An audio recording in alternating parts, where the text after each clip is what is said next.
प्रदेश विशेषमा आज हामीसँग हुनेछन् कर्णाली प्रदेशमा सरकार फेरबदलको प्रयास जारी, संसदीय दलको प्रमुख सचेतक परिवर्तन, विपक्षी खेमाको कसरत पनि उस्तै। लक्षण सहितका संक्रमित बढ्दा प्रदेश 1 मा आइसोलेसनको अभाव, अस्पताल भरिभराउ, घरमै आइसोलेसनमा बस्नेहरू जोखिममा। सीमानाका बन्दपछि कैलालीको धनगढीमा आन्तरिक बजार फस्टायो, नेपाली बजारमै किनमेल गर्ने बढे।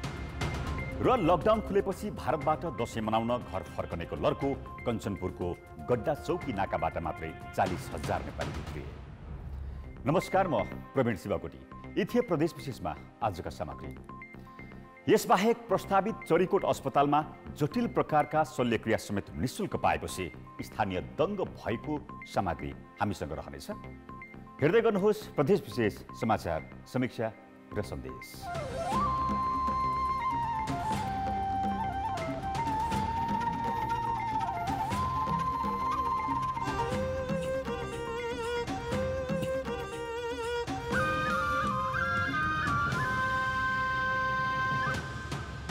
प्रदेश विशेष presented by Asian Paints। प्रदेश 1 मा पछिल्लो समय लक्षण देखिएका संक्रमितको संख्या वात्तै बढेको छ। पर्याप्त आइसोलेसन र कोभिड-19 उपचार केन्द्रको व्यवस्थापन भने हुन सकेको छैन, जसका कारण बिरामीले अस्पतालको बेड खोज्दै मृत्युवरण गर्नु परेको छ। असोज 21 गते यता प्रदेश 1 मा 2200 जना कोरोना भाइरस संक्रमितको संख्या पुगेको छ। दैनिक सरदर 440 जना संक्रमित हुँदै आएका छन्। असोज 21 गते यता प्रदेश 1 मा 21 जनाको मृत्यु भइसकेको छ। जनघनत्व बढी भएका विराटनगर, धरान, इटहरी जस्ता शहरी क्षेत्रमा संक्रमण द्रुत गतिमा फैलिरहेको छ। काठमाडौँपछि यो धरान, इटहरी, विराटनगर जहाँ जनघनत्व धेरै छ र मान्छेको मुभमेन्ट धेरै छ, यहाँ यो रोग चाहिँ संक्रमण बढ्ने दर अत्यन्त छिटो बढिरहेको हामीले पाएका छौँ। प्रदेश 1 मा 33 ठाउँमा 1531 शय्याको आइसोलेसन छ। कोरोना भाइरस संक्रमितको उपचारका लागि 48 वटा आइसियु र 32 वटा भेन्टिलेटर छन्। पछिल्लो समयमा लक्षण देखिएका संक्रमित आउने क्रम बढेको छ। लक्षण देखिएका संक्रमितलाई आइसियु र भेन्टिलेटरको आवश्यकता जति बेला पनि पर्न सक्छ, तर अस्पतालका सबै शय्यामा अक्सिजनको समेत व्यवस्था छैन। सबै बेडमा अक्सिजनै भएको व्यवस्थापन गर्नुपर्ने नितान्त जरुरी भइसकेको छ र एउटा पाटो त्यो, किनभने लक्षण नभएकाहरूको लागि हामीले अक्सिजन राखेका थिएनौँ। त्यसैले ती लक्षण नभएका बिरामीहरूको लागि छुट्याएका बेडहरूमा अक्सिजन सहित व्यवस्था गर्नुपर्ने अब एउटा पाटो देखियो भने 80 को ठाउँमा अब थप्नुपर्ने भयो। झापाका स्थानीय तय पछि आइसोलेसन बनाएको भए पनि मेची अस्पतालमा मात्र अक्सिजन र भेन्टिलेटरको सुविधा छ। यस अस्पतालमा 5 शय्याको आइसियु भए पनि जनशक्ति अभावमा सञ्चालनमा छैन। 2 शय्याको भेन्टिलेटर सञ्चालनमा छ भने 6 शय्यामा अक्सिजनको व्यवस्था छ। धरानको बीपी कोइराला स्वास्थ्य विज्ञान प्रतिष्ठानमा 10 शय्याको आइसियु, 9 शय्याको भेन्टिलेटर र 25 शय्यामा अक्सिजन जोडिएको छ। विराटनगरको कोशी अस्पतालको कोभिड-19 उपचार केन्द्रमा 5 वटा भेन्टिलेटर र 8 वटा आइसियु मात्र छन्। विराटनगरकै नोबेल मेडिकल कलेज तथा शिक्षण अस्पतालमा 4 वटा आइसियु र 5 वटा भेन्टिलेटर छन्। कोरोना भाइरस संक्रमितको उपचारका लागि छुट्याइएको 65 शय्याको 95% मा अक्सिजनको व्यवस्था छ। त्यस्तै विराट मेडिकल कलेज तथा शिक्षण अस्पतालमा 18 शय्याको आइसियु र 7 शय्याको भेन्टिलेटर छ भने 27 शय्यामा अक्सिजन जोडिएको छ। न्युरो अस्पतालले कोरोना संक्रमितका लागि 50 शय्या छुट्याएको छ, जसमा 2 शय्याको भेन्टिलेटर र 7 शय्याको आइसियु छ। संक्रमितले अस्पतालका सबै शय्या भरिएका छन्। संक्रमितका आफन्तले आइसियु र भेन्टिलेटरका लागि फोन गर्नेको संख्या दैनिक बढ्दो छ। लक्षण भएकै बिरामीहरू बढी देख्छन्, त्यसैले र प्रत्येक दिन बिरामीहरूबाट फोन आइरहेछ, हामीलाई बेड के भन्छ चाहियो, तर बेड हामीले दिन सकेको अवस्था छैन। कोभिड अस्पतालमा अहिले अक्सिजन दिने बेडहरू, भेन्टिलेटर, आइसियु को अभाव छ। हामीले धेरै बिरामीहरू आवश्यक पर्ने बिरामीहरूलाई पनि ती सुविधाहरू दिन सकेका छैनौँ। फलत उनीहरू इमर्जेन्सीमा नै कुरेर बस्नुपर्ने अथवा वार्डमा डायग्नोसिस भएका बिरामीहरू वार्डमै कुरेर बस्नुपर्ने खालको अवस्था छ। कतिपय बिरामीहरू बाहिरबाट यहाँ ल्याउन चाहँदै पनि ल्याउन सकिराख्नु भएको अवस्था छैन। प्रदेश 1 मा 551 जना संक्रमित आइसोलेसनमा छन् भने अस्पताल भरि भराउ भएकै कारण 4835 संक्रमित घरमै बस्न बाध्य छन्। प्रदेश सरकारले जेठमै 2000 शय्याको आइसोलेसन बनाउने निर्णय गरेको थियो। प्रदेश 1 को सामाजिक विकास मन्त्रालयले साउनमा 1000 शय्याको आइसोलेसन बनाउने भन्दै होटलसँग प्रस्ताव माग गरेको थियो, तर ती सबै निर्णय अझै कार्यान्वयनमा आएका छैनन्, जसले गर्दा प्रदेश 1 का 7 जना संक्रमितको घरमै मृत्यु भएको छ भने अस्पताल खोज्दा खोज्दै 3 जना संक्रमितको एम्बुलेन्समै मृत्यु भइसकेको छ। कान्तिपुर समाचारका लागि क्यामेरामा सम्मु पोखरेलका साथ सहकर्मी अर्जुन सुवेदी, सुशीला पाठक र महाप्रसाद खतिवडा, विराटनगर, मोरङ। अस्पतालको बेड खोज्दै बिरामीले हिँड्नुपर्ने अवस्थाको अन्त्य कहिले होला? तपाईको विचार हामीलाई हाम्रो ट्विटर ह्यान्डल @OurKTV मा मेन्सन गरी लेख्न सक्नुहुनेछ। कर्णाली प्रदेशको नेकपा संसदीय दलभित्र विवाद चर्किँदै गएको छ। दलका नेता समेत रहेका मुख्यमन्त्री महेन्द्र बहादुर शाही विरुद्ध संसदीय दलमा अविश्वास प्रस्ताव आएको भोलिपल्टै उनले प्रमुख सचेतकलाई पदमुक्त गरी नयाँलाई जिम्मेवारी तोकेका छन्। यसले विवाद झनै उत्कर्षमा पुगेको छ। कर्णाली प्रदेशसभामा नेकपाले बहुमत ल्याएदेखि नै मुख्यमन्त्रीका महत्त्वकांक्षी देखिएका केपी शर्मा ओली पक्षका यामलाल कणेलकै समर्थनमा 2074 असोज 3 गते महेन्द्र बहादुर शाहीले मुख्यमन्त्री पद सम्हाले। तर उनले नेता कणेलबाट प्रतिपक्षको भन्दा बढी विरोध गरिरहेर असफल बनाउन लागि परिरहे। यसअघि 2 पटक अविश्वासको प्रस्ताव ल्याउने तयारी थालेको सत्तारूढ दलका सांसदले अन्ततः नेता कणेलकै अगुवाईमा मुख्यमन्त्री विरुद्ध 18 जना सांसदले दलका नेता शाही विरुद्ध अविश्वासको प्रस्ताव ल्याएरै छाडे। कर्णाली प्रदेशसभामा पूर्व एमाले तर्फका 20, पूर्व माओवादीका 13 जना सांसद छन्। अविश्वासको प्रस्तावमा पूर्व एमाले भित्र 15 जना छन् र पूर्व माओवादीका 3 जनाले हस्ताक्षर गरेका छन्। नेता कणेलले बहुमत आफ्नो पक्षमा पारेर मुख्यमन्त्री शाहीलाई सङ्कटमा पारेका छन्। समयमै सरकारले चाहिँ यसलाई सम्बोधन गरोस् र चाहिँ केन्द्र पार्टीले यो कुरा टुङ्गो लगाओस् भनेर हामीले पटक पटक यो चाहिँ पार्टीको उपल्लो तहको नेतृत्वसँग पनि कुराकानी भए विषय थियो। त्यही कारणले सरकारको पर्फर्मेन्स कमजोर भयो, सरकारले जनस्तरमा राम्रो प्रभाव पार्न सकेन। यसले पार्टी र सरकारलाई चाहिँ क्षति पुग्छ है भन्ने आधारमा संसदीय दलका बहुमत सदस्यले यो प्रस्ताव राखे हो। यसमा चाहिँ कुनै गुट, कुनै समूह आदि इत्यादि पूर्व समूह, नजिक टाढा भन्ने छैन। हाम्रो संसदीय दलले महेन्द्र बहादुर शाहीलाई चाहिँ दलको नेता चयन गरे हो, हामीले नै गरे हो दलको नेता चयन। इभन मलाई मुख्यमन्त्री बनाउँदा पनि हामीले नै दलको नेता बनाएर धेरै प्रयास गरेर बनाएको हो।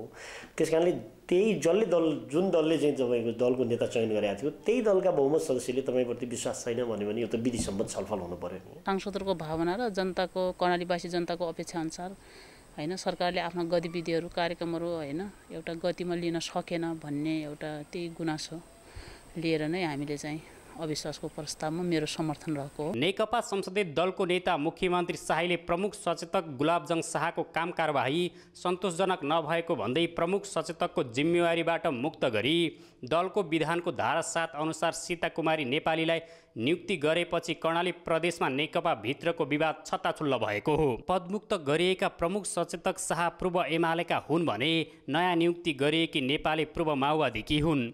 अविश्वासको प्रस्ताव प्रमुख सचेतक शाह समक्ष पेश गरे लगत्तै शाहले मङ्गलबार बैठक बोलाएका थिए। नयाँ प्रमुख सचेतक नियुक्ति गरेपछि भने दलको बैठक अन्यलमा परेको छ। विधान त हैन अब अविश्वासको मत आइसकेपछि 15 दिनभित्र प्रमुख सचेतकले हैन अब बैठक बसाल्न पाउने कुरा छँदैछ, त्यो अधिकारको कुरा। तर त्यो अधिकार हुँदाहुँदै पनि हामीसँग पार्टी छ हैन, हामीसँग अब दल छ हैन, दलको नेतृत्वसँग हामीले छलफल गरेर दलको नेतासँग अनि पार्टीसँग सल्लाह गरेर अब बैठक बसाल्ने कुरा हो। विषय उठ्ने बित्तिकै हैन अब तत्कालका तत्कालै निर्णय हुन्छ भन्ने कुरा होइन। छलफल बहसहरू हुन्छ पार्टीभित्र हैन, यो जीवन्त पार्टीमा छलफल बहस हुने कुरालाई हामीले अनौठो रूपमा लिन पनि हुँदैन। अहिले दलमा आएको प्रस्ताव अनुसार शाही नेकपा संसदीय दलको नेताबाट हटाइए भने नयाँ सरकार गठनको प्रक्रिया सुरु हुन्छ। तर मुख्यमन्त्री पक्षधरकाले भने दलको बैठक पर धकेल्न चाहिरहेकाले यो विवाद छिटै समाधान हुने देखिँदैन। त्यसमाथि नेकपाको केन्द्रीय राजनीतिसँग जोडिएकाले पनि सांसद यामलाल कणेल, पक्षधर र मुख्यमन्त्री शाहीबीच चलेको राजनीतिक रस्साकसी केही समय मत्थर नहुने सङ्केत देखा परेको छ। कान्तिपुर समाचारका लागि क्यामेरामा नवीन साईका साथ कमल पन्त र Purnabahadur Khadka, Surkhet.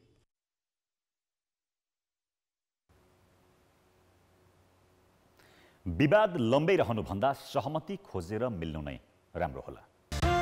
Pradesh Vishesh, presented by Asian Paints. ब्रेकपछि प्रदेश विशेषमा स्वागत छ। सीमानाका बन्द भएपछि भारतीय बजारसँग जोडिएको कैलालीको धनगढीमा आन्तरिक बजार भने फस्टाएको छ। दैनिक खाद्य वस्तु लगायतका होलसेलका सामानका लागि नजिकैको भारतीय बजार जानेहरू सीमानाका बन्द भएकाले नेपाली बजारमै किनमेल गर्न थालेकाले धनगढीमा ओह्रालो लागेको कारोबारमा वृद्धि भएको हो। किनमेलका लागि आउजाउ निकै सहज हुने भएपछि लकडाउन अघिसम्म धनगढीबाट भारतको पलिया र बनगाउँ जानेको भिड लाग्ने गर्दथ्यो। तर नाका बन्द भएपछि भने त्यो क्रम रोकिएको छ। अहिले त्यसरी भारतीय बजारमा जानेहरू नेपाली बजारमै किनमेल गर्न थालेपछि धनगढीमा ओह्रालो लागेको कारोबार वृद्धि हुन थालेको व्यापारीको भनाइ छ। सानो सानो आइटमहरू चाहिँ लिन नजान सक्ने भएकाले राम्रै त्यो एउटा प्लस पोइन्ट भएको छ। हेर्नुहोस् अब हाम्रो लागि भनेको अब त्यसको लागि व्यापार त्यो एउटा चाहिँ त्यसले गर्दा पनि व्यापार केही राम्रो भएको गरिरहेको छ। नाकाबन्दी भयो, नाकाबन्दी हुँदा जो बनगाउँ र धनगढीको कुरा गरौँ न। पहिले हामी के गर्थ्यौँ भने कुनै सामान पनि ग्राहकहरू के गर्थ्यो बनगाउँ दौडिन्थ्यो भने अहिले ग्राहकको चाप धेरै बढेछ। नेपालबाट ग्राहक जाने भएपछि धनगढीसँग जोडिएको बनगाउँ र पलिया बजारमा नेपाली मुद्रामै कारोबार गर्न पाइन्छ। धनगढी मात्र नभएर नाका बन्द भएपछि सीमा नाकासँग जोडिएका अन्य नेपाली बजारमा समेत कारोबार र चहल पहल बढेको कैलाली उद्योग वाणिज्य सङ्घको ठहर छ। स्थानीय बजारहरू जस्तै बोर्डर एरियाको जम्मै बजारहरू धनगढीको मात्रै होइन अन्य ठाउँको पनि चहल पहल एकदम व्यापक रूपमा बढेको छ। किन भन्दाखेरि हिजोको दिनमा 5 किलो आलु चाहिए पनि जाने, 2 किलो चिनी चाहिए पनि जाने, अहिले त्यो पूर्ण रूपमा बन्द भएकोले गर्दाखेरि यहाँ हाम्रो यता चाहिँ चहल पहल पनि बढेको छ र यहाँको व्यवसाय पनि अलि व्यवसायहरूलाई पनि जुन व्यवसाय गर्दै आइराख्नु भएको थियो त्यो वृद्धि पनि भयो। दैनिक किनमेलका लागि भारतमै पुग्ने र साइकल तथा मोटरसाइकलमै सामान ल्याउने हुँदा राजस्व समेत गुम्ने र नेपाली मुद्रा विदेशी दर पनि अहिले घटेको छ। अर्कोतिर चोरी पैठारीमा समेत नियमन बढेपछि कैलाली भन्सारले कपडाबाट मात्रै गत वर्ष 90 लाख राजस्व सङ्कलन गरेकोमा चालु आर्थिक वर्षको हालसम्म 4.5 करोड राजस्व सङ्कलन गरेको छ। त्यसैले भारतमा सहजै गर्न सकिने फुटकर किनमेल र अवैधानिक बाटोबाट सामान भित्रिने क्रमलाई सदाका लागि अन्त्य गर्नुपर्ने यहाँका व्यापारीको माग छ। कान्तिपुर समाचारका लागि महेन्द्र बम, धनगढी, कैलाली। स्वदेशी बजारमै चहल पहल भए कारोबारमा पनि कमी आउने थिएन, यसका साथै राजस्व सङ्कलनमा पनि वृद्धि हुने थियो। दोलखाका धेरैजसो नागरिक सामान्य बिरामी हुँदा उपचारका लागि सङ्घीय राजधानी धाउने गर्छन्। तर राजधानीका धेरै अस्पतालमा धन सकेर समेत राम्रो उपचार नपाएर घर फर्किएका सिन्धुपाल्चोकका एक नागरिकले भने प्रस्तावित चरीकोट अस्पतालमा राम्रो उपचार सेवा पाएका छन्। महामारीका बीचमा जोखिम मोलेर उनको जटिल शल्यक्रिया गरिएको छ, त्यो पनि निःशुल्क। यी हुन् सिन्धुपाल्चोकका 75 वर्षीय रामबहादुर विष्ट। साउनदेखि सङ्घीय राजधानीमा उपचार खोज्दै भौतारिएका थिए। कोरोना महामारी भन्दै कुनै अस्पतालले भर्ना लिएन, तर परीक्षणका नाममा रकम भने असुले। भएको सबै पैसा राजधानीका नाम चलेका अस्पतालमा सके, तर उपचार भने पाएनन्। पिसिबी अस्पतालले त्यो भन्यो, त्यो अर्को के अस्पताल भन्छन् अल्काले त्यो भन्यो, पैसा जति दिइसक्यो र खोक्रो पारेपछि अनि पठाइदियो। मेरो एउटा नाति यहाँ नभए भए म मर्ने अवस्था पुगेको थिएँ। हर्नियाले आन्द्रा कुहिएर अन्तिम अवस्थामा प्रस्तावित चरीकोट अस्पताल आइपुगे। यो अस्पतालले निःशुल्क सफल शल्यक्रिया गरेपछि मृत्युको मुखबाट फर्केको उनले अनुभव सुनाए। म एउटा 75 वर्ष भएको मान्छे, रोगले पीडित, धन पनि मसँग थिएन र यो अस्पतालले मलाई भेटायो, मेरो भाग्यले भेटाएँ र मलाई अहिले यो अस्पतालले बचाइदियो। काठमाडौँमा विभिन्न ठाउँमा जानुभएछ, त्यस पछाडि उपचार नपाएपछि चाहिँ उहाँले पनि थाहा पाउनुभएछ यहाँ निःशुल्क उपचार हुन्छ, यहाँ राम्रो उपचार हुन्छ भनेर बाहिरबाट थाहा पाउनु भएको भरमा मलाई फोन गर्नुभयो। त्यसपछि राति नै उहाँहरू लिएर आउनुभयो अनि बिहान नै हामीले अपरेसन गऱ्यौँ। उहाँको चाहिँ आन्द्रा लगभग 50 सेन्टिमिटर आन्द्रा कुहिएको थियो, त्यो हर्नियाले बन्द भएर, अनि त्यसलाई चाहिँ हामीले त्यो कुहिएको भाग पुरै निकालेर रिजेक्सन एनास्टोमोसिस भन्छौँ, त्यो गरेर चाहिँ हामीले बचाएका छौँ। राजधानीका निजी अस्पतालमा यही रोगको जटिल शल्यक्रिया गरे 3 देखि 5 लाखसम्म खर्च हुने चिकित्सकै दाबी छ। दक्ष जनशक्ति र पूर्वाधारको व्यवस्थापन भए जटिल रोगको उपचार पनि जिल्ला स्तरमा हुन सक्ने कुराको उदाहरण हो यो घटना। चरिकोट अस्पतालले 5 वर्षमा 2100को जटिल सफल शल्यक्रिया गरिसकेको छ, त्यो पनि सबै निशुल्क। सरकारी अस्पतालमा अत्याधुनिक उपकरण र जनशक्ति व्यवस्थापन गरे पैसा खर्च गरेर उपचार गर्न अनन्त धाउनुपर्ने थिएन। कान्तिपुर समाचारका लागि केदार शिवाकोटी, चरिकोट, दोलखा। दूरदराजमा रहेका अस्पताललाई आवश्यक जनशक्ति र उपकरणको व्यवस्थापन भए महँगो उपचार सेवाबाट बिरामीले शास्ति खेप्नुपर्ने अवस्थाको अन्त्य हुने थियो। प्रदेश विशेष प्रेजेन्टेड बाई एशियन पेन्ट्स। ब्रेकपछि प्रदेश विशेषमा पुनः स्वागत छ। पश्चिमी नाका कञ्चनपुरको गड्डा चौकी भएर बन्दाबन्दी खुले यता करिब 40,000 नेपाली स्वदेश फर्किएका छन्। चाडपर्व नजिकिँदै जाँदा झिटी खुन्टा बोकेर घर फर्कने क्रम पनि बढ्दै गएको छ। कोरोना भाइरसको महामारीका कारण रोकिएका र लामो समयदेखि उतै बसोबास गर्ने नेपाली दशैं मनाउन घर फर्कन थालेका हुन्। गड्डा चौकी नाका एक साता यता नेपाल प्रवेश गर्नेहरूका लागि खुकुलो पारिएको छ। बिहान 6 बजेदेखि राति 8 बजेसम्म दैनिक नेपालीहरूलाई प्रवेश पाउने व्यवस्था मिलाइएको छ। बाटोमा त्यही अब जाममा फस्नाले गर्दाखेरि गाडी पाएन, उहाँको गाडी नपाउन लागि बाटो आयो। यो बाटो आउँदाखेरि अब अहिले अब गाडी कुर्दाखेरि कुरा गर्दाखेरि अब यहाँबाट महँगो भनिरहेछ। दसैँ आयो त अब फर्कनु भयो। आफ्नो घरमा त सम्हाल्नु पर्यो, फेरि अब घरमा धान सान काट्ने अलिअलि। त्यहाँ जागिरी खाने त्यो म रेस्टुरेन्टतिर थिएँ, त्यो कोभिडको गर्दाले त्यो रेस्टुरेन्ट बन्द भयो। अनि काम छैन, त्यत्तिकै बसेर बच्चाहरूसँग छ, रुम भाडा तिर्नै पर्यो, त्यत्तिकै पैसा कहाँबाट आउँछ, त्यही भएर घर जान लागेर। कसरी खर्च गर्ने हो दसैँको लागि? यसरी अब नडुमा फुसिएको यत्रो परिवार छ, यो केही भएन कमा भनेर गयो हजुर, केही भएन कमाउँदै। गाडी किरायको वर्षमा अब बच्चाको गाडी किराया घर तक पनि छैन। त्यस्तो पिर त केही भएन। भाडा महँगो तिरेर आइयो भन्नुहोस्, भाडा त महँगै छ भन्नुहोस्। अब 6,000 तपाईँ बागेश्वरबाट हामी 1000 रुपियाँमा पुग्थ्यौँ घरै भने 6,000 तिरेर आउँ भन्नुहोस्। त्यही त हो त पिर भनेको। अरू बाँकी अब खानु बस्नलाई त्यस्तो केही पिर भएन। दुःख पीडा आफ्नो ठाउँमा छ, तर यो सरकारले बुझिदिनु पर्यो। हामी सामान्य मान्छे पनि इन्डियाबाट आउँदाखेरि रगत पसिना बगाएको पैसा हामीले 5-6 हजार 8-10 हजार पुलिस ट्याक्सीहरूलाई खुवाउनुपर्छ। यो बोर्डरमा व्यवस्था बिल्कुलै छैन। लेबरी काम गर्ने त हर चिजको समस्या हुन्छ, तर बाटोमा त यसो समस्या केही भएन। अब भाडा अलि महँगो तिरेर आयो, त्यति नै। बच्चाहरू घरमा छन्, सासूको श्राद्ध गर्न लागि आएका हौँ। जान त अब हामी जाने तलतिर अलि ढिलो जाने हो, घर बसेर त नपुग्ने छ हामीकन। यसमा त गाडी भाडा बनायो, परिवार छिकेको खाने कमाइ भएन, लकडाउनमा फसियौँ। खालि गाडी किराया निकालेर अछाम जान लागेको छ। अहिले देशले के गरिदियो भने पढाइ लेखाइ गर बच्चाहरूलाई भनिदियो, हामी कहाँबाट पढाइ लेखाइ गर्ने? त्यो कारणले हाम्रो केही पनि छैन यहाँ। जुगाड पैसा कमाउने भनेको भारतै हो।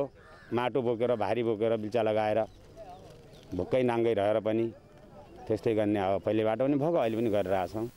एकतर्फी रूपमा नाका केही सहज बन्दै गए पनि भारतीय पक्षले भारत प्रवेशमा भने कडाई यथावत राखेको छ। दैनिक बिहान 6 बजेदेखि 10 बजेसम्म मात्रै 4 घण्टाका लागि भारत प्रवेश पाउने नियम बनाइएको छ। कान्तिपुर समाचारका लागि क्यामेरामा चिरायु थापाका साथ तेजसिंह मुस्कान, गड्डा चौकी, कञ्चनपुर। चाडपर्वमा घर फर्कँदा सावधानी अपनाऊ, नत्र खुसियाली साटासाट गर्ने क्रममा रोग भने नसाटियोस्। प्रदेश विशेष आजका लागि यति नै। प्रदेश समाचारहरूको साथमा भोलि फेरि आउनेछौँ। नमस्ते।